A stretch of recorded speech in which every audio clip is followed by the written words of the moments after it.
In this lecture, I wish to cover the dramatic collapse of Byzantine power in the second half of the 11th century. This is the failure of the heirs of the Emperor Basil II. And as I mentioned in a previous lecture, this dramatic political collapse of the Byzantine state is the immediate cause of the Crusades. And the Emperor Alexis I will summon Western European allies to assist him in the reconquest of Asia Minor from the Turkish invaders. Exactly how did this happen? Well, in this lecture, I'd like to deal with three related themes. One would be, where did Basil's heirs fail? And there's so many ways that sometimes when I lecture to students, I spend most of my time talking about the incompetence of Byzantine emperors in the later 11th century. And our primary source on this is a fellow by the name of Michael Psellus, who is a courtier, a philosopher, not known for his modesty. He himself claims to have rediscovered Plato and actually was better than Plato. Nonetheless, he is a very observant writer. He knew many of these emperors personally, and while he's not above praising himself, he also gives us insights into what happened at the court and where Basil's heirs went wrong. The other two sections would deal with the new threats posed to the imperial government. One of them was in the West. This was the Normans. I brought them on the stage not too long ago in a previous lecture, where they were brought in as mercenaries and they emerged to challenge imperial power in Italy and eventually invade Byzantine Greece with an eye to Constantinople. The other invaders were the Seljuk Turks, or more accurately, the Turkomen. These were the nomadic pastoralists from Central Asia who swept through Iran, regenerated the Abbasid Caliphate in 1055, and then conquered Asia Minor as one of their many achievements in revitalizing the military power of Eastern Islam. So these are the three subjects that we have before us. Well, let's look at the first subject of internal problems. Basil, out of the fear of rivals, really in many ways complicated the succession crisis. He never married himself. He, in fact, was very monkish in his habits. He avoided the company of women. In this regard, he was very much like his stepfather, Nicephorus Phocas, although he didn't go the route that Nicephorus did of wearing a hair shirt underneath his armor all the time, which probably accounts why Nicephorus was so irascible. But nonetheless, he took a rather aloof and distant stance. He was a ferocious emperor, as I said, ruled in splendid isolation. And on the other hand, he never secured marriage alliances with his nieces and his sister that would secure the succession. These never went through. There was an effort to marry his niece Zoe to the Emperor Otto III. That was cut short because Otto III died. The result is that when he died in 1025, he was succeeded by his co-emperor and elderly brother, Constantine VIII, who was 2 years younger than Basil. And Constantine VIII had actually taken over the role of patron of the arts and master of ceremonies while Basil was out conquering Bulgaria and passing land legislation. Constantine VIII was also the father of Basil's three nieces, Zoe, Theodora, and Eudoxia. Eudoxia was scarred by smallpox, so she was bundled off to a nunnery. But the other two nieces could have been married to a member of the great imperial aristocracy or to an Orthodox prince to secure some type of line of succession so that Zoe or Theodora would be old enough to have children. Well, this was not done. And to some extent, this was Basil's fault because he feared rivals. By the time those two nieces came into power with their father, Constantine VIII, they were quite advanced in years and clearly beyond years of childbearing. So from the start in 1025, it was clear that the Macedonian dynasty, which had ruled as perhaps the most successful dynasty in Byzantine history, was compromised. That somehow this dynasty would run out, it would have to rejuvenate itself by adoptions or marriage. But from the start, those two nieces, the elder Zoe, the younger Theodora, were the keys to the succession. Constantine VIII himself was a man who was probably quite learned, certainly quite feckless, and mistook probably depravity for culture is the best way you could put it. He spent most of his time carousing and enjoying himself, and even more than his brother, he was fearful of rivals, and therefore made sure that no one of ability was appointed to position, particularly military commands at court, who could ever threaten him. he married Zoe, his older daughter, off to a fellow by the name of Romanus III. Romanus III at the time was an elderly aristocrat. Clear that that couple was never going to have children. And furthermore, Romanus III had got as his wife a woman who was now in her late 40s, early 50s, extremely fickle and extremely spoiled. Zoe needed and demanded attention. She indulged herself by frivolous spending and extravagance. And Romanus III was quite willing to indulge this because his position as emperor was going to be dependent on her. And in 1028, when Constantine VIII died, Romanus took power in his own right, but that right was based on his wife Zoe, the niece of Basil II. And I can't stress enough that Zoe and Theodora, from 1028 down to the death of Theodora in 1056, that in that period, those two nieces had inherited the mantle of Basil II. They were the nieces of the great Bulgar slayer.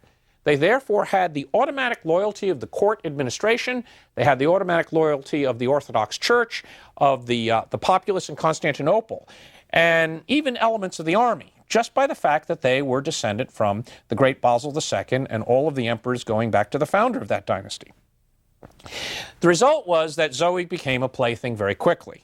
Romanus III mounted one military campaign. It was a disaster. He was nearly captured. He was actually saved by the intervention of the Virgin Mary and built a church in her honor. He became bored with Zoe, ignored her, didn't so much carry out affairs, but just ignored her. He found her rather tedious. And as a result, Zoe fell into the hands of the chief minister, a man by the name of John the Many-Eyed, and that's an allusion in Greek mythology to Argus, the Many-Eyed, guardian of Zeus. John the Many-Eyed, who was the chief eunuch minister and controlled all the patronage at Constantinople. John indulged Zoe, and for the next 15 years would be the dominant power behind the throne.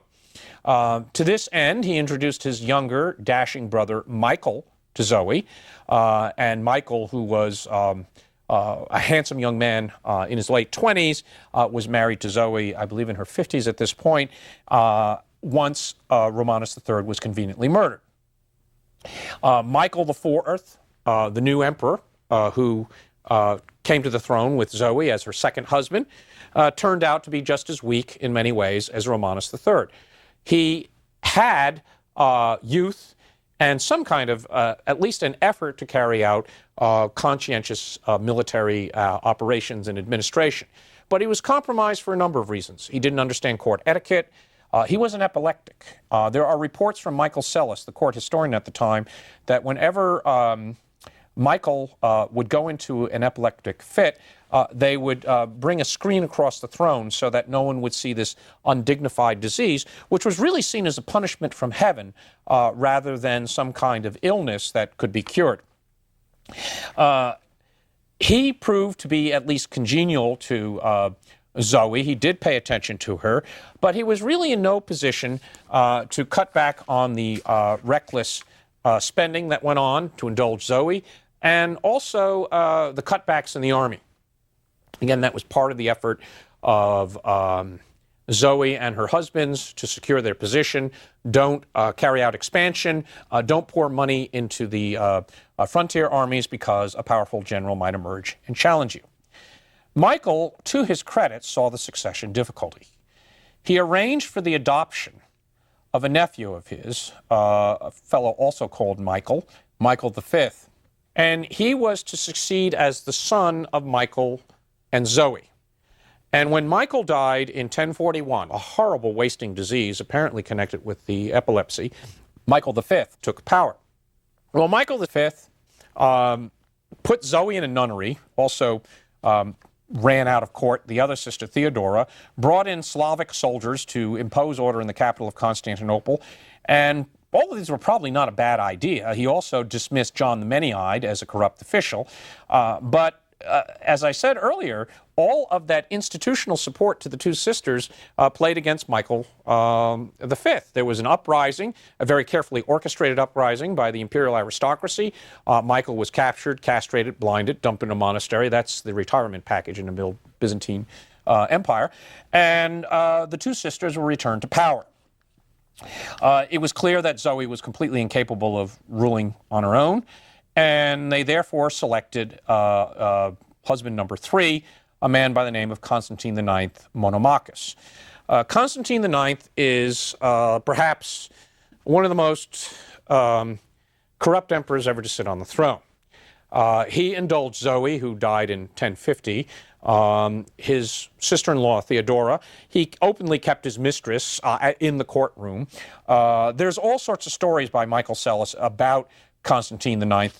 Michael Psellus does tell us that Constantine IX's great virtue was to recognize the brilliance of Michael Psellus, and that alone should get him in the records of history, at least in Psellus's opinion. But Constantine IX handed out frivolous appointments, cut back on the military, and by his reign, the vast treasury that had been assembled by Basil II had been spent out, and they begin debasing the currency. There's also all sorts of administrative and fiscal cutbacks. And with his reign, the imperial dynasty is passing a watershed. There's no chance of any children. Constantine dies in 1055. Zoe had predeceased him. Theodora rules very shortly on her own, the second sister, and she nominates an emperor to follow her as her son, a fellow by the name of Michael VI. But it's clear the dynasty is spent. By 1057, the last connection to the imperial dynasty is gone. And now that opens up a number of problems, because it's now open season to any aristocrat who can take power. Up until 1057, no one would move against the institutions of Constantinople. And here is an irony in that Basil was so successful in forging the institutions of the capital, in forging that great power, that these frivolous nieces of his could hold power for so long after his death, for 30 years. And no one would move against him. Well, in addition to a failure of imperial leadership that was clearly on at the capital, you have to realize that in all of these medieval states, that the personality of the ruler is quite important. Constantine VIII sent out the signal. No one of quality stayed at court. It was all corrupt. The only service that was at all respectable was the army. And starting with Constantine VIII, and particularly Constantine IX, all officers of any kind of caliber were eventually removed. This is particularly true of a man named George Maniakis, who staged a revolt in 1043, 1044. He had risen in the ranks under Basil II. He commanded veteran forces in the East. He had served in Italy, and eventually was driven into rebellion because of the corrupt and oppressive policies of the Emperor Constantine IX. He was unfortunately killed by a stray arrow while besieging the city of Constantinople. And one thing about Constantine IX, he was the most lucky of emperors. Always his rivals seemed to disappear. He had no control over events, but nonetheless, he lucked out on more occasions than once. Another important aspect is that the central government no longer took Basil's policy seriously. Taxation became heavier. The Slavic and Armenian populations were alienated by the court officials, central bureaucracy. The Slavic Rite was suppressed in the Balkan provinces. The Greek Rite was imposed. Greek prelates, that is, abbots and bishops, were appointed as appointees from the capital. Steadily, the provincial populations who had been incorporated into the empire and had been won over by Basil were being alienated. And this, the Byzantines would pay a high cost when the Crusaders show up in 1095, 1096. Finally, this inept government opened itself up to two new foreign threats. And it's a real debate whether the Normans in southern Italy or the Seljuk Turks in Asia Minor were foes that would really have taxed the ability of Basil II. Those of us who are admirers of Basil II would say that Basil would laugh at these foes and they would simply go away. But in truth, the Normans and Seljuk Turks were quite successful because of the ineptitude in the central capital at Constantinople. The Normans, let's look at them first. as I had mentioned earlier, they had migrated from northern France to southern Italy, first as Byzantine mercenaries. A number of them were actually on pilgrimage also to a shrine of St. Michael in southern Italy. And in the 1030s and 1040s, a fellow by the name of William the Strong-Arm, who was from Normandy, had a whole bunch of brothers and half-brothers, began to carve out fiefs for himself and summoned his brother, his younger brother, Robert Guiscard. And Robert Guiscard, who took over in 1046 as Count of Apulia, by which he means southern Italy, over the next 40 years, carved out a Norman principality in southern Italy. It would prove to be one of the most effective medieval kingdoms in the entire medieval West. And he did this by playing off Lombard princes, Byzantine governors.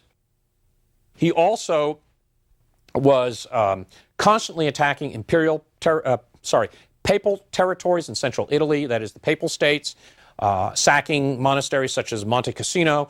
Robert Guiscard generally had running simultaneously 2 excommunications, one against him personally by the reigning pope, and the other as a general excommunication on all Normans for attacking some sort of monastery. In Norman society, this was probably looked upon as a sign of one's standing rather than any kind of moral statement. In any case, the Normans intended to take over the whole of central and southern Italy. And this drove the papacy, the Byzantine emperor, and even for a brief time the Holy Roman Emperor of the West, into a rather strange alliance to take out the Normans. And it climaxed in 1053 when the then reigning Pope, Leo IX, who was a great reformer pope, a man who really raised the position of the papacy, sent a delegation of 3 legates, a fellow by the name of Cardinal Humbert, a translator, Peter, the Archbishop of Amalfi, and a fellow by the name of Frederick of Lorraine, who was the chancellor of the Pope, handled administration and finances. And these 3 delegates were to negotiate a military alliance with the then reigning Byzantine emperor, yours favorite, Constantine IX, the 3rd husband of Zoe, against the Normans. Unfortunately, everything went wrong from the start. The then reigning patriarch Michael decided to hijack and sideline this political mission into a test between Rome and Constantinople. The 10,000 monks of the Studian on call were sent into the streets. All sorts of stories were put out about the filioque, the difference in the liturgy, that the Western liturgy was being performed by the delegates in Constantinople. The emperor was absolutely powerless to do anything about it. He was really behind the scenes. And Michael, in effect, provoked those envoys, who were all men committed to the reform ideals where the papacy is the supreme authority in the West, to issue a bull of excommunication. The irony is that these envoys had no right to do so. They delivered the bull of excommunication on July 16, 1054, a Saturday, on the altar of Hagia Sophia. Unbeknownst to them, their pope had died earlier after he had been defeated by the Normans in a great battle at Civitate, and died in captivity in April, that is a couple of months before. The news had not reached them. In return, the Patriarch of Constantinople issued his own excommunication. This is what we often call the Great Schism, the Great Cutting. Now, this was not based on doctrinal matters, but on matters of discipline. That is, the liturgy, the relationship of council versus the authority of the Pope, issues that aren't necessarily central to the Christian faith, but are very important to the administration of church matters. It was the climax of bad relations for the last 300 years between Constantinople and Rome. And I'd like to read an excerpt to give you some of the flavor of how this invective was tossed around in the 11th century. And this is a selection coming out of the excommunication of Cardinal Humbert on the Patriarch Michael. Upon Michael, neophyte and false patriarch, brought only by mortal fear to assume the monkish habit, and now for his abominable crimes notorious, upon Leo, so-called Bishop of Orchid, upon Constantine, Chancellor of the same Michael, who has publicly trampled the liturgy of the Latins beneath his feet, and upon all those who follow them in their aforesaid errors and presumptions, except those who repent. Let them be anathema. as in upon the Simeonics, the Valesians, the Arians, the Donatists, the Nicolaitans, the Severans, the Panoictai, the Manichaeans, the Nazarenes, as upon all the heretics, and finally the devil and all his angels. Amen, amen, amen. This excommunication was only lifted by Pope John the 23rd in 1969. The Orthodox Church is still to respond. Most of these heretical groups named in here were long since disappeared, and the vehemence with which these arguments were disputed brings out an important point of what's happening between the Orthodox and these Catholic churches. Theologically, they're essentially identical. They recite the same creed. But both churches, over the course of the Middle Ages, had involved independent liturgies, independent administrations, which began to assume, in effect, doctrinal importance. The Pope, successor of Peter, or do you use a council? The liturgy, do you use the leaven or the unleavened bread? The Orthodox Church uses the leavened bread, that is, the little enzymes that make the bread rise, that represents the Holy Spirit. Unleavened bread is to reproduce the traditions of Israel in the Western Church. The sign of the cross, the insertion of the filioque. By 1054, these are beginning to assume cultural and religious significance and are part of that division, which will be widened as a result of the impact of the Crusades. The immediate result was no military alliance. Pope Leo IX had died. The Normans go on to conquer southern Italy. By 1071, they captured the last Byzantine fortress, Bari, have swept the Byzantines out of Italy, and in 10 years later, they actually invade Byzantine Greece. And the empire is fighting for its life against a new threat. At the same time as the Byzantine government was dealing with these Western opponents, the Normans, they also faced now a new threat from the East. And these are the Seljuk Turks. They unexpectedly appeared on the Byzantine frontiers in the 1050s. The Seljuk Turks, or more accurately the Turkomen, that would be the nomadic Turks, had been converted to Islam the opening of the 11th century, largely through contact with Muslim merchants coming from Iran and Baghdad, also from contact with military elites on the frontier. Turks were long prized as warriors in the Islamic world. Many of them were recruited as slaves to staff the elite forces of the Abbasid Caliphate, for instance, and we'll discuss slave armies in a later lecture. The Turkomen were heirs to the traditions of the Ghazi, that is the nomadic warrior. They fought from horseback with a composite bow. They were absolutely superb in skirmish and ambush, prized as cavalry, absolutely indomitable in battle. They could draw opponents into ill-conceived attacks, ambush them. And the Seljuk Turks, in the end, revitalized the Abbasid Caliphate in the 11th century. The Sultan, Tughril Bey, from 1037 to 1063, united the Seljuk Turkmen tribes, swept through Iran, and in 1055 entered Baghdad and restored the authority of the Caliph in Baghdad. Now, his main interest, Tughril Bey really thought that Cairo was his first and foremost objective. Cairo was the seat of the rival caliphate. Cairo also controlled Mecca and Medina, the two holy cities of Islam. Therefore, Seljuk armies were directed against the armies of Fatimid Egypt. As I mentioned earlier, Fatimid Egypt was in alliance with the Byzantine Empire.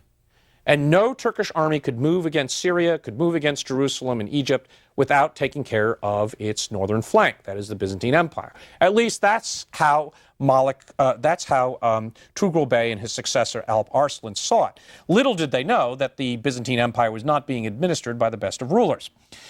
In any case, there was a second aspect of this. The Ghazi warriors had combined the tradition of nomadic raiding with jihad, holy war. And to keep these guys occupied, very often these tribal armies or regiments were sent into Byzantine territory to raid because it would be annoying to the Arab urban populations to keep them stationed in the cities of Iraq and Iran, where Seljuk soldiers had a tendency to latch on to things and cause problems with the civil population. You know, any ruler wants to keep these fellows on the frontier occupied. So Tughril Bey released his Turkomen tribesmen, these armies, onto the Byzantine Empire. And what they found is no serious resistance. With the death of the Empress Theodora, power in Constantinople oscillated between a military elite and a civil bureaucratic elite. There were a succession of emperors, none of whom could keep control of the capital. The Turkish raids intensified. The Eastern Army, who put two candidates on the throne, a fellow by the name of Isaac in 1057, 1059, and then a second one, a fellow by the name of Romanus IV, Diogenes, who is from a great military family, were determined to take on the Turks and stop these raids. It was their estates that were being damaged. They were undermining imperial defenses in Armenia and along the eastern frontier. So in 1068, the second military candidate is put on the throne. He has no real dynastic connections. He marries the wife of the previous emperor, who himself was a bureaucrat, Constantine Dukas. He knows he has to win a decisive victory to stop these raids, and he carries out a series of complicated campaigns in eastern Turkey. Actually, really, it's Transcaucasia. It's the historic Armenian heartland. And these campaigns climax with a major campaign in 1071. Romanus recruited as large of an army as he could, and we have several different accounts on this battle and this campaign. And Romanus, by the time he came to the throne in 1068, faced some really serious problems. The fiscal crisis was really quite beyond belief. Imperial government's money was being debased at an ever-rapid rate. The military system had apparently broken down. We're not quite sure what happened. But by the time Romanus launched his campaigns against the Turks, the old theme armies were no longer operating as the way we understood them, nor were those field armies created by Basil II. A good deal of Romanus's army seemed to be mercenaries, including a large contingent of Normans, also Franks, and Pechenegs, that is, Turkish horse archer warriors from southern Russia. There were also contingents from the European provinces, Slavs, who were often appreciated for their military value. But the army that Romanus marched out to face the Turks was an army that had never fought together. It had no traditions of victory, no traditions of cooperation. It was assembled from various contingents quickly. It is an achievement that Romanus was able to put it together. Second, he faced a daunting task of marching all the way out to eastern Turkey, and he could only campaign out in these areas in June, July, and August, and then get back to the capital because there was constant plotting. So it is a real question whether, even if Romanus won this battle, he would have been able to restore the empire. But in any case, it didn't happen. In August of 1071, Romanus's army, just northeast of Lake Van today, encountered forces of the then reigning Sultan, Arslan. There was some cavalry skirmishes. The next day, Romanus's army draws up in battle to bring the Turks to close order fighting. Romanus thinks that there is a second relief column marching on to his assistance. Unfortunately, that column was not marching to his assistance. It had deserted.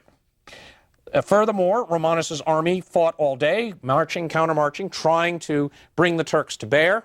The Turks skirmished with their traditional tactics, and it's a tribute that Romanus kept his forces together for so long. But towards the end of the day, Romanus decided to break camp and move back. In the turn, there was some mistakes made, gaps opened up, the Turks counterattacked, the army collapsed. It was slaughtered. The emperor was captured. In the next 10 years, the Seljuk Turks began to overrun Asia Minor. Once the emperor is actually released for a huge ransom and goes back to Constantinople and is immediately deposed. But the result of this victory was to open up Asia Minor to the Seljuk Turks, and who began to colonize and set up capitals at Sivas, at Konya, at Niksar in central Turkey, and set up a Muslim states in what was the traditional heartland of the Byzantine Empire. Well, this was desperate. At the same time, the Normans have taken Italy and are attacking Greece. And in the confusion, in the 10 years after the Battle of Manzikert, where this disaster took place in eastern Armenia, a succession of civil wars were fought that complicated it. And in 1081, the empire's situation is such that one noted historian, Stephen Runciman, who wrote a magisterial work of the Crusades and is highly recommended for the narrative of the Crusades, stated that the state of the empire in 1081 was such that only a man of great courage or great stupidity would have undertaken its government. Well, I would add they were lucky. It was a man of great intelligence. Because out of these civil wars, a fellow by the name of Alexis I, Comnenus, from a leading family in Asia Minor, seized power. He would beat off the Normans. He would check the Turks. He would overhaul administration and currency. And it would be he who would set out the summons to the Western Europeans. Now, what he wanted were Western European mercenaries. What he got was the First Crusade.